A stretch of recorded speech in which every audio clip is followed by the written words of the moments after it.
إذا هنا إلكترود من النحاس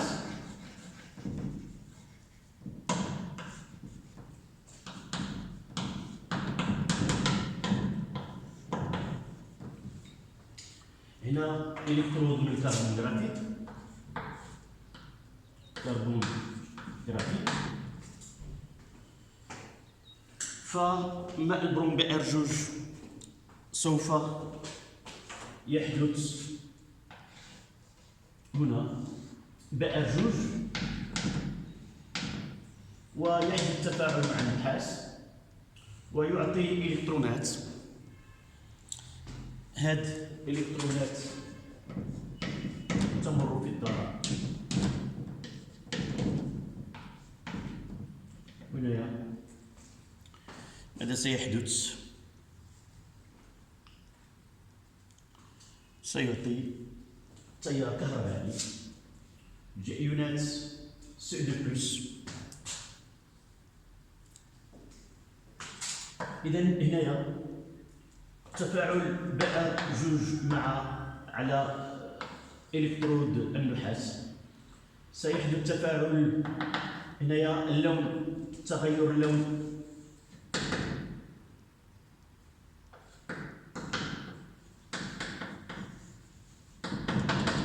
يصبح لون أزرق.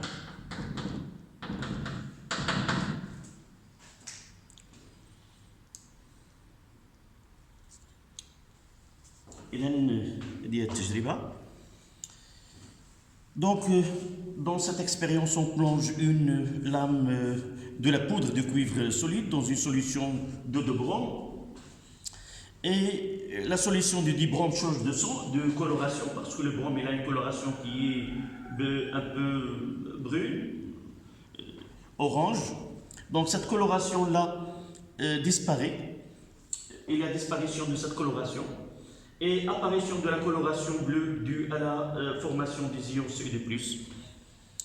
Et on peut traduire ces observations par des équations qui se produisent au niveau de chaque électrode.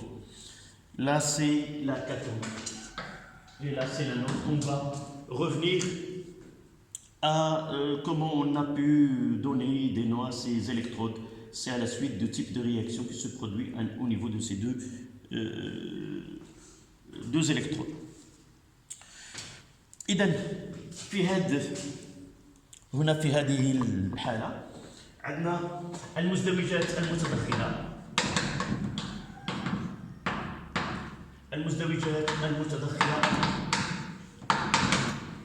هي بئر جوج على بئر و Cu2+ على Cu.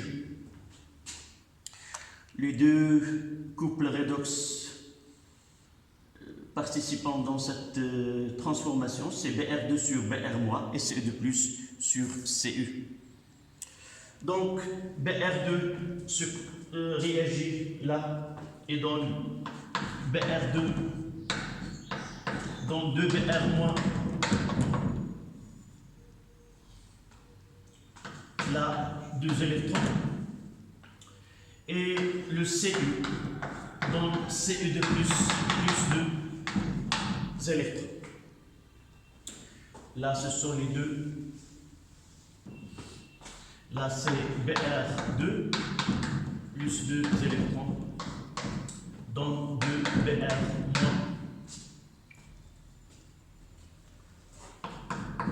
Donc là, pour cette réaction-là, c'est une réaction de réduction. Donc ça sera la cathode. C'est la cathode où Br2, là, la cathode où Br2 se transforme en Br-. Et aussi, Cu se transforme, là c'est une oxydation, avec là, et là, c'est une réduction.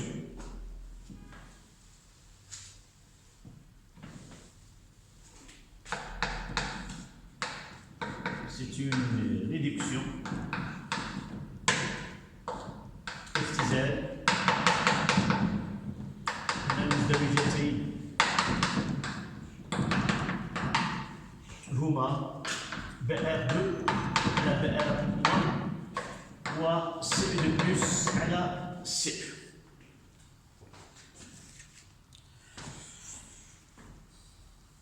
دونك إذا يمكننا ناخذ معادلة التحول. إذا غادي تكون BR2 plus CE كتعطينا هي 2BR- plus CE2 plus. Là c'est aqueux, là c'est aqueux, là c'est solide et là c'est aqueux. C'est une solution de Dubron. La constante d'équilibre, là, K, est égale à 1,25. 10 c'est la puissance 25.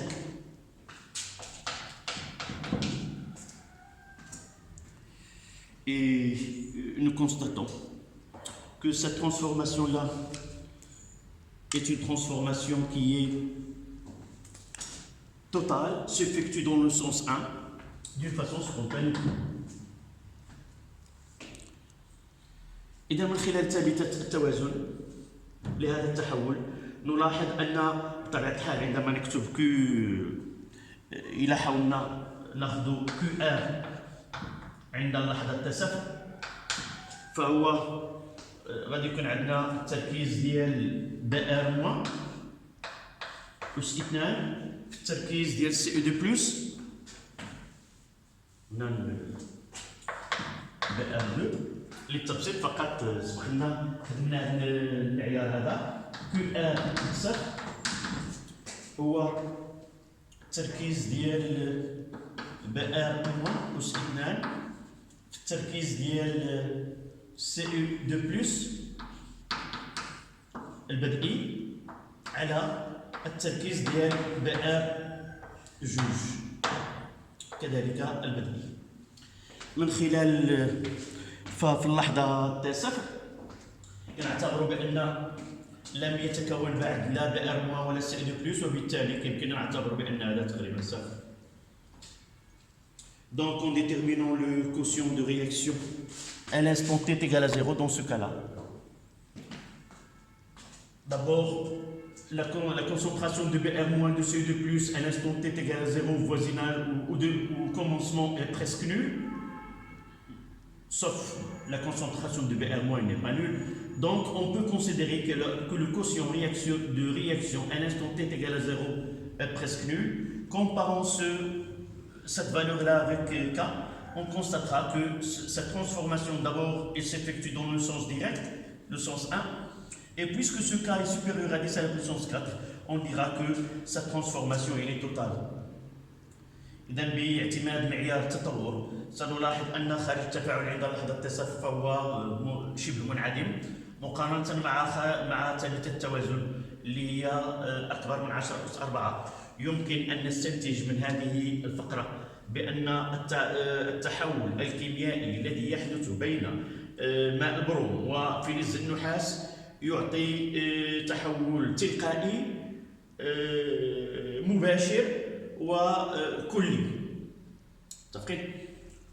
الآن سندرس إذا يمكننا الآن نكتب بجملة كخلاصة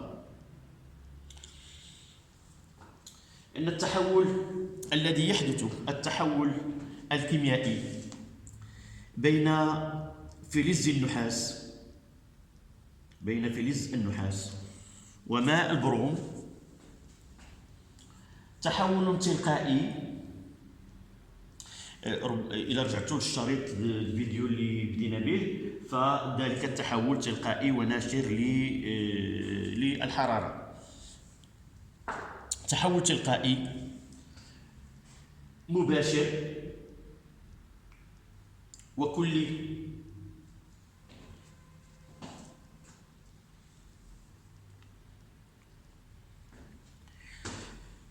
يجب أن ننتبه أن في هذا التحول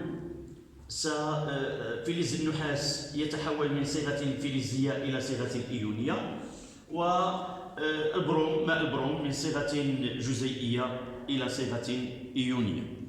هذا اللي غادي نحاولوا نقارنوا به ما سيحدث في الفقرة 1-2 التحول القسري. عندنا التحول القسري.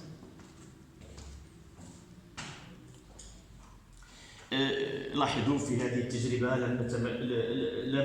ما أخذنا منها فقط أن ما يحدث على مستوى إلكترود الكاثود اللي كتحدث فيها الاختزال. فإذا فالكاثود هي الإلكترود التي يحدث في عندها الاختزال، وهي التي يحدث هذا التحول. هذا هنا عندنا تحول اللي هو مباشر ما بين النوعين، وبالتالي للتوصيل الكهربائي في المحلول فغادي يكون عندنا هنا الشحن اللي بغينا نقولوا الايونات السالبه، وغادي تمشي بار موان في هذا الاتجاه، وفي هذا الاتجاه غادي تمشي ايونات سي دو بلس للتوصيل الكهربائي في المحلول في المحاليل الالكتروليتيه. فهي عباره عن هجره مزدوجه للايونات. الايونات الموجبه وفق المنحى اصطلاحي للتيار الكهربائي، وهذا المنحى الاصطلاحي فتحققه هو على اي. اذا غادي يكون هكا اي اللي كيوافق المنحى ديال الايونات سي دو بلس المميزه، لكن ايونات بي ار موان غادي تكون عندها في المنحى المعاكس. فقط حاولنا ان نركز على ذلك الانتقال المباشر وكذلك التحول التلقائي. إذا نمر إلى التحول القسري transformation forcée.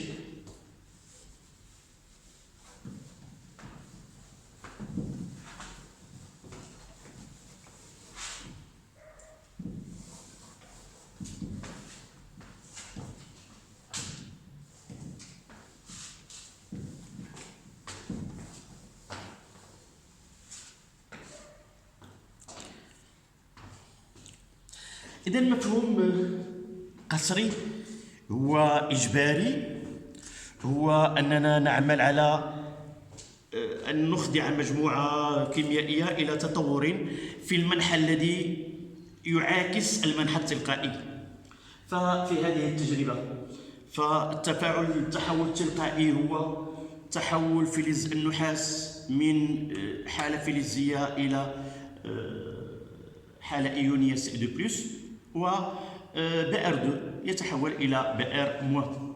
إذا عندما نتكلم عن التحول القسري يجب أن نعمل على المنحى المعاكس. إذا يمكننا ناخذ مفهوم التحول القسري. يمكن أن نقصر أو نجبر مجموعة كيميائية على التطور في المنحى المعاكس لمنحى تطورها التلقائي، وذلك بإدماج في الدارة مولد للتوتر المستمر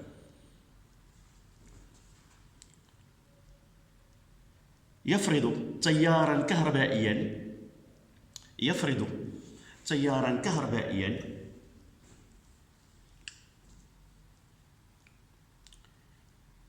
في المنحى المعاكس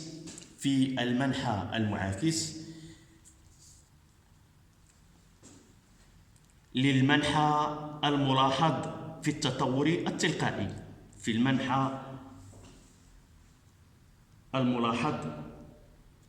في حالة التطور التلقائي. نسمي هذا التحول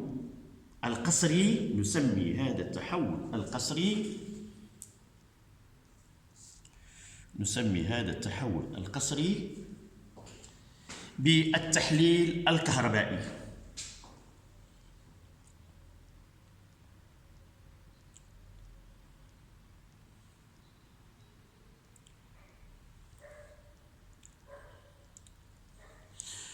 Donc, à l'aide d'un générateur, si on impose une circulation de courant électrique dans le sens inverse à celui observé dans le cas de la transformation spontanée, donc on va obliger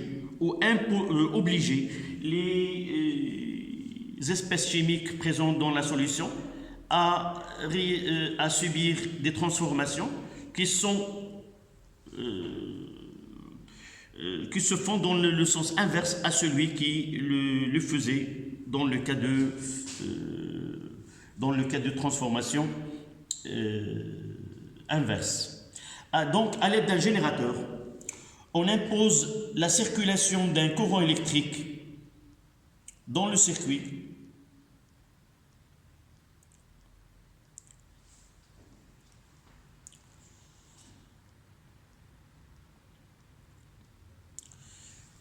où le courant électrique entre par l'électrode en cuivre